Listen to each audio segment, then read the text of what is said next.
성경을 읽다 보면 많은 사람들을 만나게 됩니다. 성경 가운데 등장되어지는 사람들. 어떤 사람은 호의적이고 어떤 사람은 우리가 좀 거리를 두고 싶은 사람들이 성경 가운데는 종종 있습니다. 특별히 신약 성경을 읽다 보면 예수님의 대적자로 나오는 이들이 있습니다. 바리새인들이죠. 바리새인들, 그들은 율법을 충성하고 율법을 지키는 데에 열심을 가졌던 사람들입니다. 그 열심을 가졌던 사람들, 그러나 그들은 예수님께 대적하는 모습을 보였고, 그래서 우리는 바리새인들에 대한 시선이 그리 좋지는 않습니다. 그런데 본래부터 바리새인들이 그런 모습을 가졌던 건 아닙니다. 그들은 율법에 충실하려고 했고 습관화된 신앙, 잘못된 신앙을 갱신하려고 부단히도 애썼던 사람들이 바리새인들입니다. 그런데 이런 초창기의 마음을 이제 시간이 지나면서 조금씩 변질돼 갖고 이 변질된 것이 예수님 당시에 더더욱 도드라지게 되었던 거죠. 자기의 의를 드러내는 것, 자기들이 믿고 따르고 지키는 외적인 모습에 전부를 드러냈던 사람들이 바리새인들이에요. 근데 이 바리새인들이 왜 이렇게 되었는가? 사실 이제 바리새인의 모습은 복음서에 가장 많이 드러나 있으니까 그 모습들을 보면은 특징 하나가 등장되어집니다. 바리새인들의 시선이 어디에 집중되어 있는가요? 바리새인들이 가지고 있는 시선은 늘상 다른 사람입니다. 다른 사람이 무엇을 하고, 다른 사람이 어떤 행동을 하고, 다른 사람이 어떠하게 살아가는가에 대해서 그것을 판단하고 그것을 잣대로 율법이라는 것, 내가 가진 율법이라는 것으로 들이대가지고 옳고 그름을 판단하는 데에 바리새인들의 모습이 등장되어지는 거죠. 시선이 다 다른 사람에게만 쏠려있기 때문에 정작 자기가 어떤 모습을 갖고 있는지는 찾기가 어려워집니다. 관심이 그곳에 있기 때문에 내게는 그런 모습을 보일 수도 없고 찾을 수도 없다는 거죠. 자꾸 이렇게 규격화되고 율법화된 삶을 살다 보니까 겉으로 보기에는 좀 있어 보이고 괜찮은 모습입니다만은 알맹이 가운데는 사랑이 빠져버린 거죠. 긍휼이 빠져버린 거예요. 그러니까 자꾸 남에 대한 정죄와 그 비판의 그 모습이 많다 보니까 어느새 자기도 그런 모습 가운데서 피폐해지고 말라버리는 사람들이 살게 되는 겁니다. 우리의 모습은 어떨까요? 바리새인만 그런 것이 아니라 지금의 삶을 살아가는 우리들, 세상 사람들이 우리를 보고 뭐라 그럴까요? 여러분, 그리스도인들을 보고 세상 사람들이 하는 말이 위선 떤다라고 그럽니다. 우리를 향해 위선자라는 말을 씁니다. 그렇죠. 우리는 술, 담배도 하지 않고 그들보다 조금 더 좋은 소식을 듣고 좋은 말씀을 듣고 말씀을 읽어가고 묵상을 하고 나름대로 낫다라는 생각으로 우리는 살아갑니다. 여기서 그치지 않고 우리는 또 은근히 세상 사람들과 우리를 비교해서 우리가 높다라는 자긍심을 갖습니다. 어디에서요? 영적으로. 우리는 구원받은 백성이고 우리는 저들은 구원이 없고 죽어가는 사람들이고 우리는 살아있고 여전히 하나님의 나라에 갈 수 있다라는 이 보장된 것에 우월감을 가지고 살아갑니다. 그런데 이 우월감이 신앙적인 우월감이 삶에서도 등장되어지니까 사람을 보면서도 은근히 우리는 얕잡아 보기 시작을 합니다. 우리는 구원받았어. 그래서 교회 안에서의 우리는 탁월한데 사실 밖으로 나가면 별 볼 일 없는 인생이 되는 경우들도 허다합니다. 세상이 우리를 인정해주지 않기 때문이죠. 자꾸 우리가 이렇게 되다 보니까 스스로에게 이렇게 이야기합니다. 저 사람들은 구원을 모르니까 진리가 뭔지도 모르니까 저렇게 사는 거지 하고 엄격한 잣대를 들이댑니다. 그러면서 내게 대해서는 너무너무 관대하죠. 반대로 살아야 되는데 오히려 우리에게는 엄격하고 세상에 대해서는 관대하고 하나님의 은혜와 사랑이 긍휼이 그들에게 흘러가야 된다라고 말을 해야 되는데 반대로 사니까 더더욱 우리는 위선자의 삶을 살게 되어지는 겁니다. 바리새인들도 그랬습니다. 바리새인들도 자기들의 의를 갖췄다고 생각했어요. 율법을 지키고 하나님의 말씀대로 살려고 겉으로 보면은 행하는 것들도 많이 있었기 때문에 우리가 그렇지 못한 사람들보다 의롭다라고 생각한 거죠. 쉽게 말해서 자기 의에 빠져버린 겁니다. 자기 의에 사로잡혀 버리니까 우리는 율법에 있어서 이렇게 탁월한 삶을 사는데 너희는 왜 그러냐라고 자꾸 비난하고 비판하는 삶을 살게 된 거죠. 자기 의에 빠지는 순간 나타나는 현상이 사실은 위선입니다. 위선이 뭡니까? 나를 속이는 거예요.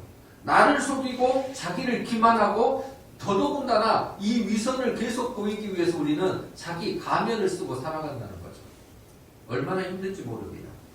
실제 있는 나보다 남에게 더 나은 모습으로 낫게 되는 모습을 보이려고 가면을 쓰고 또 그것을 위장하려고 노력을 합니다. 이기심으로 가득 차 있으면서도 내가 사랑이 있는 것처럼 보이려고 합니다. 칭찬을 하면서도 속으로서는 욕을 하고 있는 것이 우리의 모습 아닙니까? 나의 이런 모습이 본래의 내 속사람이 참 모습인데 겉으로 드러나는 것만 내 모습인 것처럼 보이고 스스로도 거기에 빠져버립니다. 병드는 거죠. 여러분, 이런 모습은 변화가 불가능하게 우리를 망가뜨려 버립니다. 자꾸 외면적으로 누군가에게 보이려고 하는 그것이 내 내면을 제대로 보지 못하면은 병들고 그것이 무감각해 버린 삶으로 나타나 버린다는 거죠. 자기 의를 내려놔야 합니다. 여러분, 지난 한 주간 사순절 두 번째 주간을 보내셨을 텐데 이 사순절 두 번째 주간에 나의 구원을 위해 내 죄를 위해 십자가의 길을 걸어가신 예수 그리스도를 얼마나 묵상하셨습니까? 그 묵상을 하시면서 정말 나는 애통했습니까? 나를 보면서 얼마나 애통해 보셨습니까? 아파해 보셨습니까? 나의 죄가 있으면 나의 무능과 나의 이 부족함과 연약함이 너무너무 많이 있음을 정말 누군가에게 드러내 보일 수 없는 아픔이 내게 있는 것 때문에 고달프고 하나님 정말 나는 하나님의 은혜가 아니면 살 수 없습니다. 하나님이 내게 긍휼을 베풀어 주지 않으시면 나는 살 수 없습니다. 심각하게 내가 죄인임을 고백하고 사셨습니까? 아니면 나는 저들과는 달라. 나는 저들보다 좀 무얼해. 나는 저들이 갖지 못하는 또 다른 무언가가 내 안에 있어. 그러니까 나는 괜찮아. 이런 삶을 살았다면 지금 우리는 심각한 자기의에 빠진 사람임을 아셔야 합니다. 내 죄에 대한 것이 혐오가 되어져야 합니다. 내 모습이 정말 내 죄에 대해서 너무 잠잠하지 말고 내 죄가 이것임을 깨닫고 더욱 하나님 앞에 엎드리고 그 은혜로 남을 다시 볼 수 있는 은혜가 우리에게 있기를 바랍니다. 내 영혼을 바라보며 하나님의 긍휼을 구하고 내 영혼을 바라보며 하나님의 은혜를 찾는 사람들이 우리 모두가 되어야 합니다. 신약시대의 바리새인들처럼 구약의 백성들도 이스라엘 백성들도 이런 모습이 탁월했습니다. 정말 깨우쳐 해야 될 그리고 백성을 인도해야 될 선지자도 그랬다라는 거죠. 오늘 본문에 나타나는 요나라는 선지자가 그런 사람입니다. 백성을 정말 옳은 길로 이끌고 하나님께 사명을 받아서 정말 구원의 길로 이끌어야 될 이 선지자가 자기 의에 빠져서 선민사상과 우월의식에 빠져서 하나님의 뜻보다는 자기가 누리는 것이 더 우선으로 살아간 삶을 보여준 사람이 요나입니다. 오늘 그 요나의 모습이 어쩌면 우리의 모습일지 않을까 생각해 보시고 스스로를 돌아보는 시간이 되시기를 바랍니다. 하나님께서 요나에게 사명을 주셨습니다. 이방 아수르라는 나라 니느웨에 가서 회개를 선포해라. 니느웨로 가서 회개를 외치고 그 땅 백성을 구원하라. 요나에게 주신 사명입니다. 근데 요나가 싫은 거예요. 이건 너무너무 싫은 거예요. 하나님의 소명을 거부했습니다. 그래서 다시스로 가는 배를 탔습니다. 다시스로 가는 배를 타자마자 배에서는 난리가 났습니다. 풍랑이 일기 시작하고 그것을 지체 많은 파도가 집어삼켜버릴 만한 정말 거센 일, 그 바다에 흉흉한 사건이 일어난 겁니다. 배가 거의 깨어져 버릴 정도의 폭풍이 일어나고 모든 사람들이 아비기환처럼 소리를 지릅니다. 죽을 것 같습니다. 죽을 것 같습니다. 그런데 한 사람, 하나님이 주신 소명을 버리고 자기 우월감에 빠져서 자기 의에 빠져서 하나님의 방향과 다른 곳으로 가던 요나는 배의 가장 낮은 곳에서 잠을 자고 있습니다. 풍랑 가운데서 어떻게 잠을 잘 수 있을까? 이건 우리가 상상할 수 없는 일입니다만은 그는 자고 있습니다. 여러분, 이 잠이라는 게 하나님의 뜻을 어그러뜨리고 자기의 길을 가는 사람들, 하나님께서 자기의 삶에 조명을 받지 못하면, 하나님이 비춰주시는 그 빛을 받지 못하면 우리 모두도 이렇게 잠을 잘 수 있다는 거, 단순한 잠이 아니라 깊은 잠을 잘 수밖에 없는 죄인임을 우리는 아셔야 합니다. 요나가 지금 그 상태에 빠져버린 거죠. 잠에 빠져버렸습니다. 깊은 잠에. 풍랑이 몰아쳐서 배가 흔들거리고 파산할 지경이 됐음에도 그는 아랑곳하지 않고 잠을 자고 있습니다. 잠을 자는 자를 그대로 둬야 될까요? 깨워야 합니다. 누군가가 깨워야 그는 살 수 있습니다. 불순종으로 그는 잠을 잤던 요나를 하나님께서는 이방인을 들어서 깨우기 시작하십니다. 선장을 통해서 말입니다. 오늘 요나서 1장 6절 말씀에 선장이 요나에게 가서 말하는 것을 보십시다. 뭐라 그럽니까? 선장이 그에게 가서 이르되 자는 자여 어찌함이냐, 일어나서 내 하나님께 구하라. 혹시 하나님이 우리를 생각하사 망하지 아니하게 하시리라 하니라. 이방인이 선지자를 깨웁니다. 자는 자여 어찌함이냐, 일어나서 내 하나님께 구하라. 여러분, 우리가 믿는 자가 믿는 자의 역할을 감당하지 못하면 세상이 우리를 걱정합니다. 지금 우리가 살고 있는 세상이 좀 그런 모습 아닙니까?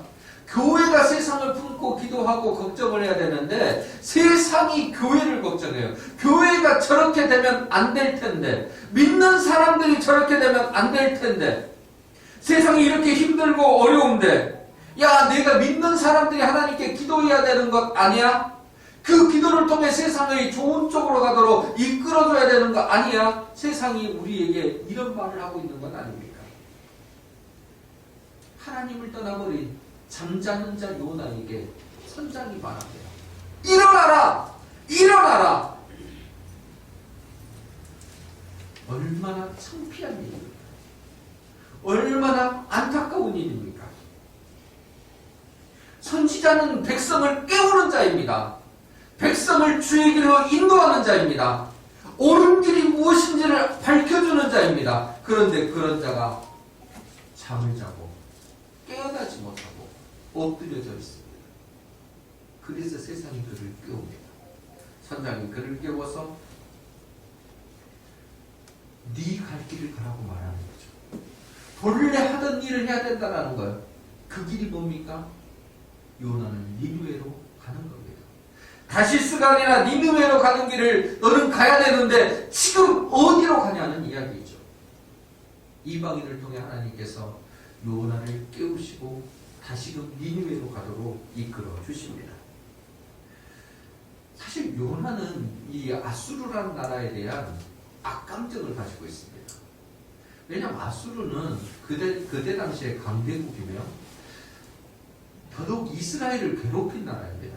자기 나라를, 요나 입장에서는 자기 나라를 너무너무 괴롭혀요. 그러니까 악하기도 하고 이방인이기도 하지만은 나를 괴롭혔기 때문에 망해버릴 대상이에요. 멸망당해야 될 대상으로 생각하고 있는 겁니다. 징계를 받아야 되는 거죠. 왜요? 우월한 우리 민족, 선민인 우리를 건드렸으니까 우리 하나님, 이스라엘의 하나님께서 그들을 징벌하신 것이 맞다라고 생각을 했던 겁니다. 그런데 하나님은 그를 깨우십니다. 아니야, 네 생각이 틀렸어. 나는 이런 하나님이라고 말씀하십니다.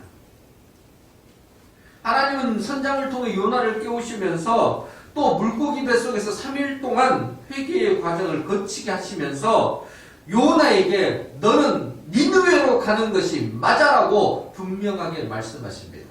한번 말했던 거 불순종하니까 두 번째 다시 말씀하십니다. 두 번째 하나님의 명령이 요나서 3장 2절에 기록되어 있습니다. 일어나 저 큰 성읍 니느웨로 가서 내가 내게 명한 바를 그들에게 선포하라 하신지라.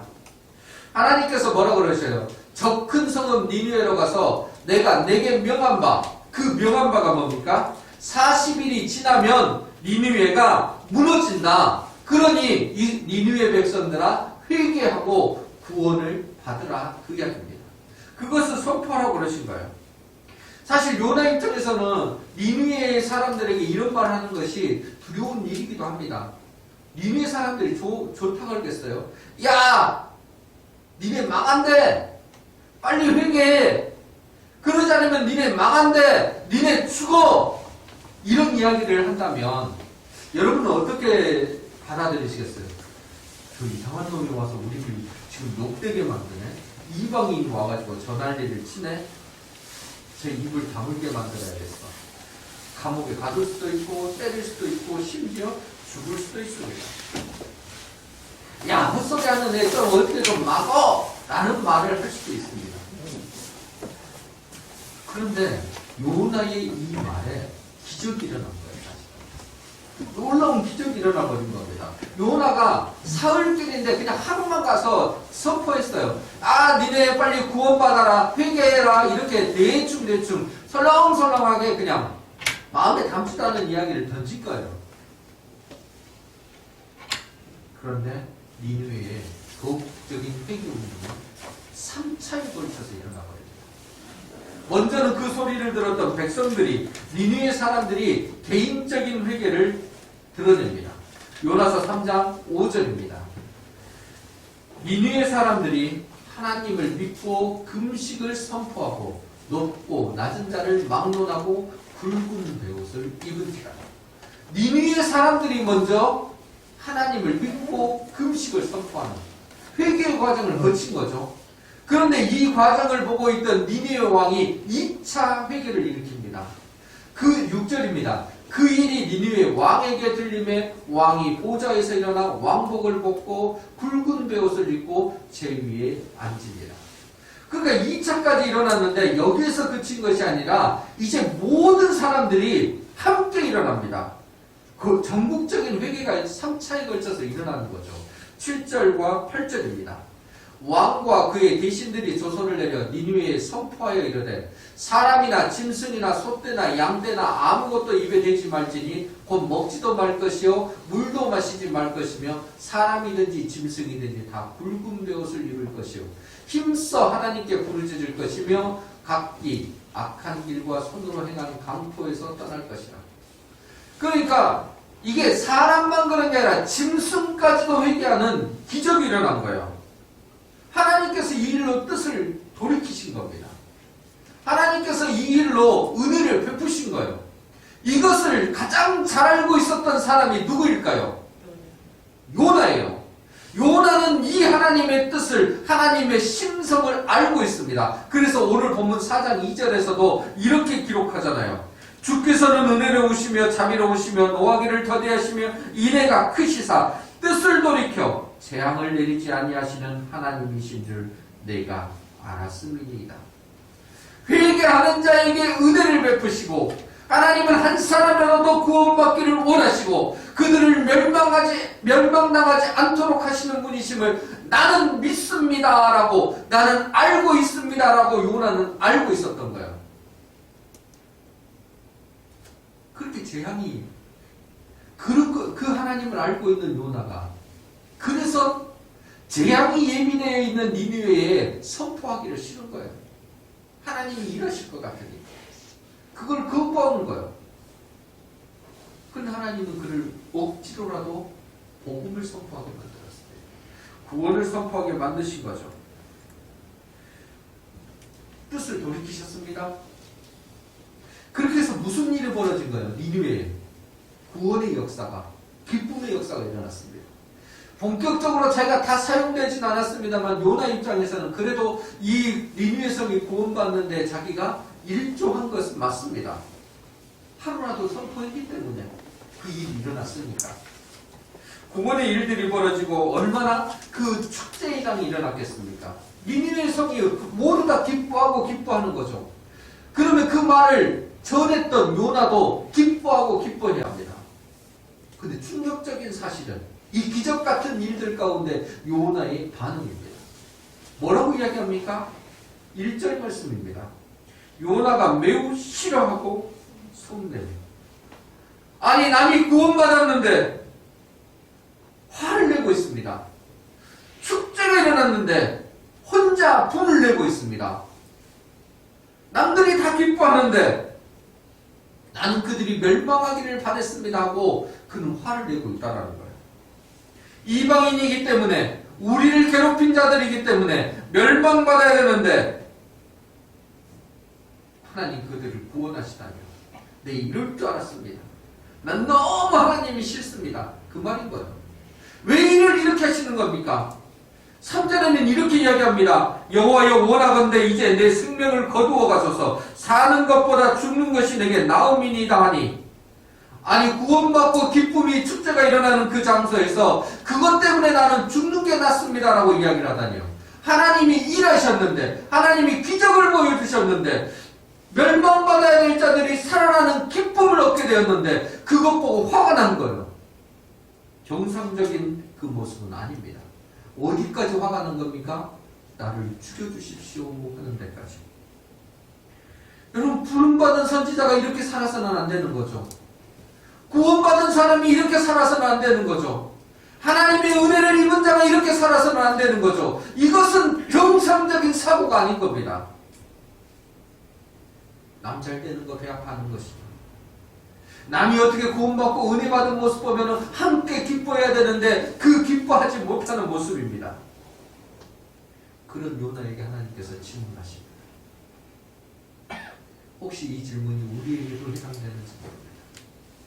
4절입니다. 여호와께서 이르시되 내가 성내는 것이 옳으냐 하십니다. 하나님께서 요나에게 물으십니다. 야, 네가 지금 이렇게 화를 내는 것이 옳은 일이냐고 물어보십니다.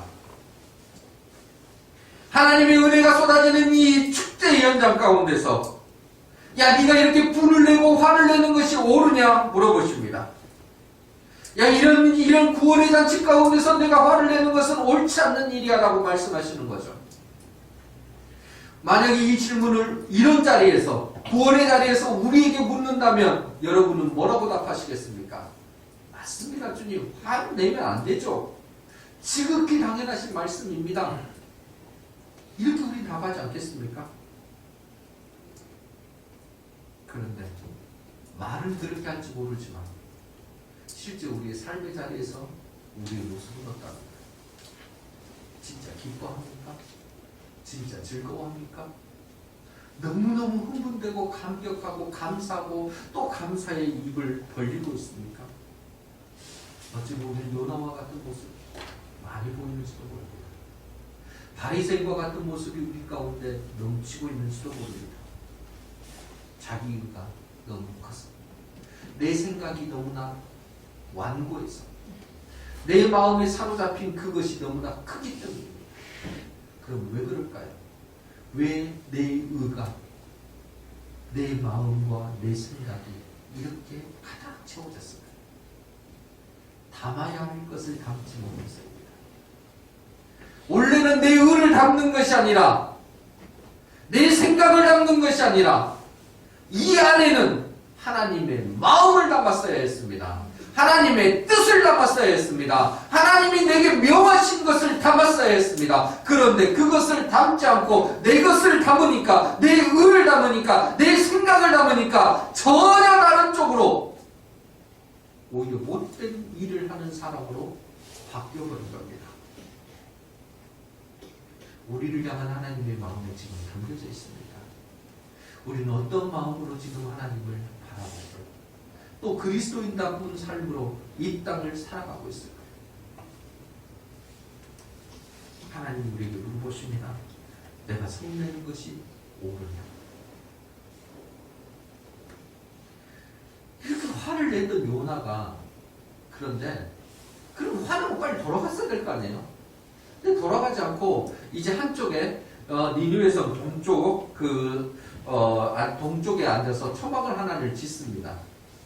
그리고 뭔가 니느웨가 그래도 혹시 망할지도 몰라 이런 걸 보고 싶었던지 아니면 진짜 구원 받을까 하는 것을 보고 싶었는지 알 수는 없습니다만은 본문에 보면 무슨 일이 있을까 하는 그 마음이에요. 그 성읍에 무슨 일이 있을까 하는 마음으로 초막을 지었습니다. 근데 하나님께서 요나를 생각해서 박농굴 하나를 일으켜 세우십니다. 하룻밤에 그늘을 만들어주기 위해서 박농굴을 했는데 박농굴이 하루 만에 그늘을 만들 만큼 커버립니다. 이것도 기적이죠. 하나님께서 기적을 일으켜 주신 거예요. 누구를 향해서?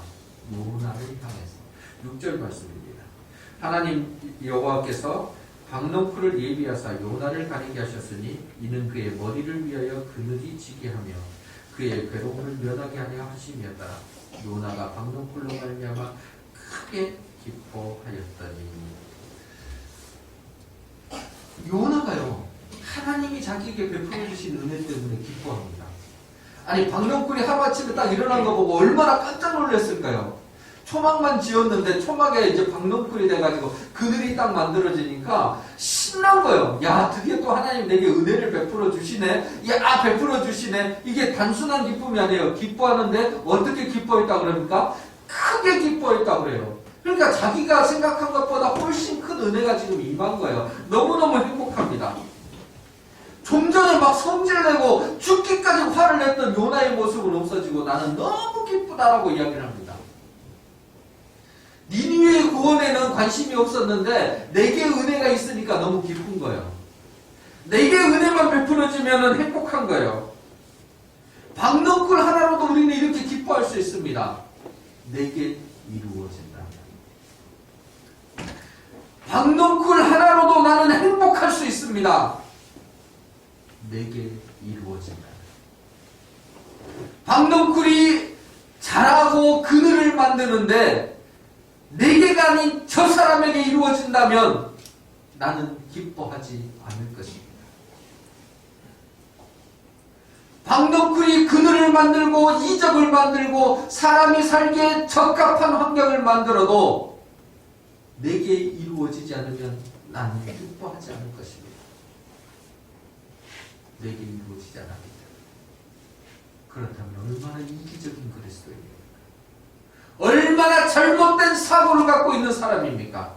요나가 그랬습니다. 구원받은 백성이 저렇게 많이 있음에도 불구하고 그들을 향해서 하나님이 인애와 긍휼과 자비를 베풀어서 회개한 그 백성을 살려주셨다는데 거기에는 분을 냈던, 화를 냈던 사람이 박농쿨로 인해서 그들이 만들어지니 기뻐하고 기뻐합니다. 내게 이루어진 그 사건 때문에. 그게 우리 모습이라면 우리 그리스도인도 요나와 다를 바 없는 사람입니다. 물론 기뻐하고 감사해야 합니다. 내게 이루어진 하나님의 이적과 기사가 얼마나 좋은 것인지 우리는 감격해야 하고 또 감사해야 합니다. 그런데 그것이 비단 나에게만 국한된다면 아니에요. 내게 이루어진 일이 저에게도 저 사람에게도 우리 모두에게 이루어지도록 간구하고 또한 함께 더불어 살아가는 것이 그리스도인의 모습입니다.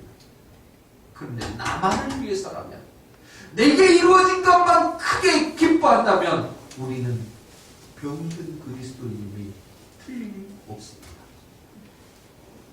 하나님께서 새벽에 벌레로 하여금 그 박농쿨을 갉아먹게 하십니다. 또 해가 떠가지고 동풍이 불고 뜨거운 바람으로 인해서 너무너무 뜨거우니 요나가 정신이 혼미해지기 시작합니다. 그러자 사는 것보다 죽는 것이 내게 낫겠습니다라는 또 다른 긴 탄식을 내놓기 시작합니다. 말을 잘해야 돼요. 툭 하면 죽겠다고 그러는 거 옳은 일 아닙니다. 요나가 지금 그러죠. 사건만 있으면 죽겠다 그래요.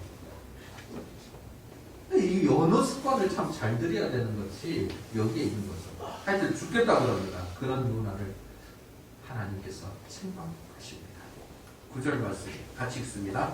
하나님이 요나에게 이르시되 내가 이 박넝쿨로 말미암아 성내는 것이 어찌 오느냐 하시니 그가 대답하되 내가 성내어 죽기까지 할지라도 모르니라 하니라. 하나님이 그를 책망하셨습니다. 야, 너 이렇게 화를 내는 거 옳지 않아. 그런데 요나가 뭐라고 하는지 보세요. 참 하나님이 책망하실 때 그것을 받아들이는 지혜가 있어야 합니다. 그런데 적반하장로 이런 데가 없어요. 맞습니다. 내가 화내는 게 맞는 거 아니에요? 내가 정말 죽기까지 이것을 내가 화내는 것이 맞다고 저는 생각합니다. 박넝쿨을 자기 걸로 생각한 거예요. 기적을 베풀어줘서 하나님께서 허락하신 건데 내 거라고 생각했던 거죠. 지금 내 것이니까 내가 누리는 것이 맞는데 이것이 하루아침에 사라져버리니까 화를 내는 거 지금 당연한 것 아닙니까? 그 이야기죠. 아니 하나님이 주신 것을 하나님께서 거두셨는데 그것을 내 것으로 착각하는 요나의 모습, 그리고 불을 내는 요나의 모습, 나 아닙니까? 왜 이런 일이 벌어지냐면 주신 이도 하나님이시고 거두신 이도 하나님이신데 주신 이의 마음과 거두신 이의 마음을 요나는 몰랐기 때문입니다. 그리고 하나님이 진정 요나에게 알려주고자 싶으신 말을 하십니다. 10절과 11절이죠.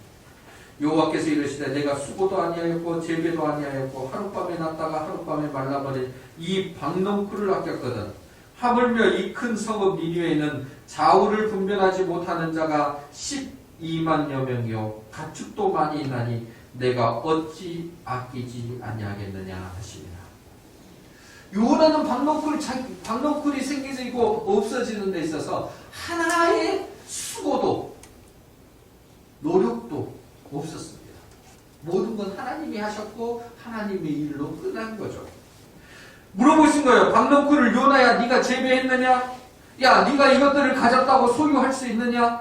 이것이 너의 것이라고 말할 수 있느냐? 사실 너의 것 아니라고 말씀하시는 거죠. 하나님께서 잠깐 자라나게 하셨다가 그거 사그라지게 했는데 이 박넝쿨로 너는 기뻐하고 기뻐했는데 하물며 구원받아야 될 12만여 명의 사람이 있는 니느웨 성의 구원을 보고는 너는 왜 그 모양이냐? 내가 어찌 그들을 아끼지 아니하겠느냐? 박넝쿨 하나하고 사람이 12만 명 거기다 짐승까지 포함되면 얼마나 많은 겁니까? 재산상의 손실이라고 생각해봐도 비교할 수 없는 거고 존중돼야 되는 존엄성에 대한 것들을 생각해도 박넝쿨과 사람이 어찌 비교가 될 수 있겠습니까? 그런데 요나는 무엇에 더 귀하고 복되고 정말 이것이 너무 소중하다고 생각했습니까? 박넝쿨이에요. 좌우를 분별하지 못한 자가 12만 명, 그 12만 명 짐승까지 포함된 그것들이 하나님은 말씀하시면 나는 이것이 더 소중해. 나는 이것을 아낄 거야. 나는 이것을 사랑할 거야. 왜 그들도 구원받아야 되니까. 요나는 알고 있었습니다. 자기들이 선택받은 백성임을. 근데 착각했습니다. 자기만을 선택한 하나님으로. 이스라엘의 하나님으로만 생각했던 거죠. 아닙니다. 모두의 하나님이십니다. 하나님은 이스라엘만 사랑하시는 것이 아니라 모든 나라, 모든 백성, 모든 민족을 사랑하십니다. 그들에게 모두 다 구원의 은혜가 흘러가기를 소원하신 거죠. 우리는 그 사랑으로 지금 이 자리에 그리스도인이 된 겁니다. 저 예루살렘에서 시작된 하나님의 마음을 담은 자들이 그 그리스도의 구원의 은혜를 이 사람 저 사람에게 전달되어져서 이것이 반대편에 있는 우리나라 지금 우리에게도 복음이 전달돼서 지금 구원받은 사람이 될 수 있었던 겁니다. 누구에 의해서요? 하나님의 마음을 담은 그 은사. 우리도 예전에는 자우를 분별하지 못한 사람들이었습니다. 우리도 이방인들이었고 우리도 하나님을 모르고 대적하는 사람들이었습니다. 그런데 우리에게 예수 그리스도의 그 마음을 잡은 자, 하나님의 마음을 잡은 자, 내가 어찌 아끼지 아니하겠느냐 하는 그 사랑의 마음을 간직한 자가 우리에게 와서 복음을 전달해 줬습니다. 그 복음으로 우리는 구원을 얻을 수 있었습니다. 그 구원으로 우리는 그리스도인이 되었다는 거죠. 그 사랑이, 그 은혜가 우리의 마음속에 담겨져 있습니다. 그렇다면 우리도 깨달아야 합니다. 나만 구원받는 것이 아니라 내 주변에 있는 사람, 내 주변에 있는 좌우를 분별하지 못하는 사람들도 하나님은 사랑하고 계신다라는 사실을 기억하셔야 합니다. 여러분 주변에 좌우를 분별하지 못하는 자들이 누가 있습니까? 하나님께서는 당신을 사랑하십니다. 예수 십자가 복음으로 당신은 구원받을 수 있습니다. 당신을 향한 하나님의 사랑을 누리십시오. 예수 그리스도면 가능합니다. 이 이야기를 전해야 되지 않겠습니까? 우리는 부활절날 이 은혜를 함께 나누기 위해 사랑하면 전도합니다를 진행 중입니다. 모두가 열심히 기도하고 계실 줄로 믿습니다.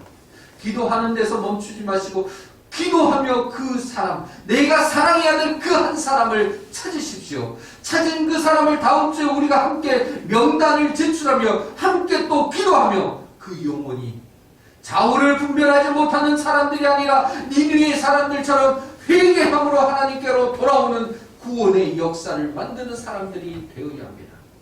우리를 그렇게 부르셨습니다. 우리의 간절한 간구와 수고에 사랑하는 나의 가족과 형제, 자매가 주님께 돌아오는 기쁨을 누리게 될 것입니다. 사랑하는 성도 여러분, 주님은 우리를 먼저 구원받은 백성으로 세워주셨습니다. 우리에게 그리고 사명을 주신 겁니다.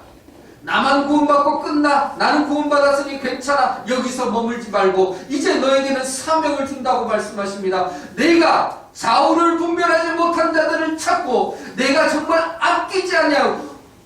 아끼지 않고 사랑하는 그 사람들 향하여 손을 내밀고 사랑을 내밀고 복음을 전달하라고 말씀하고 계십니다. 요나를 니느웨에 보내셨던 것처럼 우리를 그들에게 보내십니다. 그리고 더욱 마음과 눈을 뜨고 그들에게 마음을 전달해서 구원받는 백성으로 이끌라고 말씀하십니다. 그 사명을 감당하는 우리 모두가 되기를 주님의 이름으로 간절히 부탁드립니다. 아멘.